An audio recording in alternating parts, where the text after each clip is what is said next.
कुछ सालों पहले की बात है। एक गुरु और शिष्य कहीं से गुजर रहे थे। चलते चलते वह एक खेत के पास पहुंचे। दोनों को बहुत प्यास लगी थी, तो वह खेत के बीचों बीच बने एक टूटे फूटे मकान के सामने पहुंच गए। वहां जाकर उन्होंने दरवाजे को खटखटाया। गुरु और शिष्य पहले से चौंके हुए थे, क्योंकि खेत बहुत बड़ा था और अच्छी खासी जमीन भी थी। लेकिन खेत की हालत देखकर ऐसा लग रहा था कि उसका मालिक खेत पर जरा सा भी ध्यान नहीं दे रहा है। जैसे ही दरवाज़ा खुला, अंदर से एक आदमी निकला।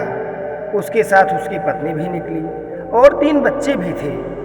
सब फटे पुराने कपड़े पहने हुए थे। गुरु ने बहुत विनम्र आवाज़ में बोला, क्या हमें पानी मिल सकता है? पानी पीते पीते गुरुजी बोले, मैं देख रहा हूँ कि आपका खेत इतना बड़ा है, पर इसमें कोई भी फसल नहीं है। आखिर आप लोग अपना गुजारा कैसे चलाते हैं? आदमी बोला, हमारे पास एक भैंस है, वह काफ़ी अच्छा दूध देती है और दूध बेचकर हमें पैसे मिल जाते हैं, और जो दूध बच जाता है उसका हम सेवन करते हैं। ऐसे ही हमारा गुजारा चलता रहता है। शाम होने को थी और काफ़ी देर हो गई थी। गुरु और शिष्य ने सोचा कि आज रात वहीं अपना गुजारा करेंगे। उन्होंने उस आदमी से अनुमति ली और वहीं पर रुक गए। आधी रात हो चुकी थी।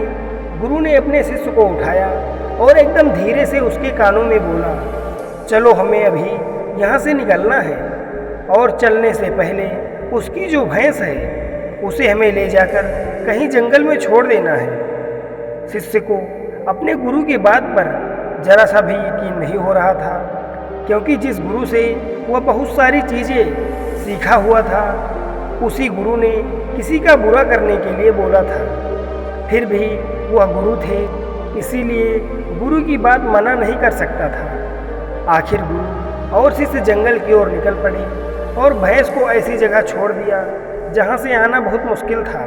यह घटना शिष्य के मन में बैठ गई थी, और करीब 10 साल के बाद जब वह एक बड़ा गुरु बना, तब उसने सोचा क्यों ना अपनी गलती को सुधार लिया जाए, और उस गलती को सुधारने के लिए उस आदमी से मिला जाए और उसकी आर्थिक मदद की जाए, जिससे उस व्यक्ति के आगे आने वाली ज़िंदगी खुशहाल ज़िंदगी बने। फिर शिष्य निकल पड़ा उस आदमी की मदद के लिए। कुछ समय चलने के बाद वह शिष्य वहाँ पहुँच गया जहाँ वह 10 साल के बाद यहाँ आए थे, मगर वह फिर से चौंक गया। वहाँ पर उसने देखा बहुत बड़े बड़े से फल के पेड़ लगे हुए हैं और एक बड़ा सा घर बना हुआ है। शिष्य को लगा कि भैंस के चले जाने के बाद वह परिवार सब कुछ बेचकर यहाँ से चला गया होगा, इसीलिए वह वहाँ से वापस लौटने लगा। तभी उसने उस आदमी को देखा। शिष्य ने उस आदमी से कहा, शायद आप मुझे नहीं पहचानते, लेकिन मैं आपको सालों पहले मिला था। उस आदमी ने मायूसी से बोला, हाँ, कैसे भूल सकता हूँ उस दिन को। आप लोग तो बिना बताए ही चले गए, पर उसी दिन न जाने क्या हुआ, और जो मेरी भैंस थी वह कहीं चली गई और आज तक नहीं लौटी। कुछ दिनों तक मुझे तो समझ ही नहीं आ रहा था कि क्या करना चाहिए और मैं क्या कर पाऊँगा। जीने के लिए मुझे कुछ ना कुछ तो करना ही था, तो लकड़ियाँ काट कर बेचने का काम शुरू किया, और उससे मैंने कुछ पैसे इकट्ठा किए, और जितने भी मेरे पास पैसे थे उसे मैंने अपने खेतों में फसल लगाई। आखिर में मुझे अपनी मेहनत का फल मिला। फसल बहुत अच्छी निकली।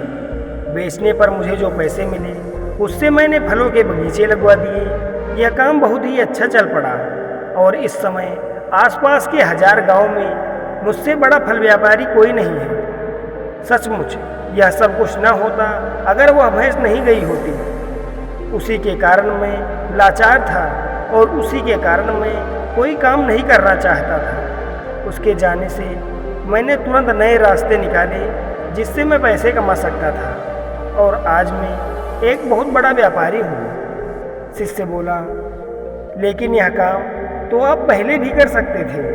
आदमी बोला, कर तो सकता था, लेकिन तब मेरी ज़िंदगी बिना मेहनत किए भी अच्छी चल रही थी। मुझे तब लगा ही नहीं कि मेरे अंदर भी इतनी कुछ करने की क्षमता है।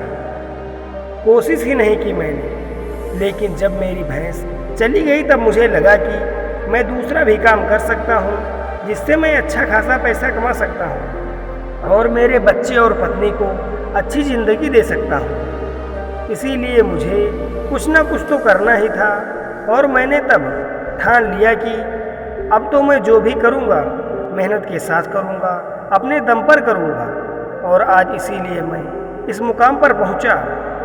दोस्तों, इस कहानी से हमें यह सीख मिलती है कि हमें दूसरों पर निर्भर नहीं होना चाहिए, बस आगे बढ़ते रहना चाहिए और हिम्मत नहीं हारना चाहिए।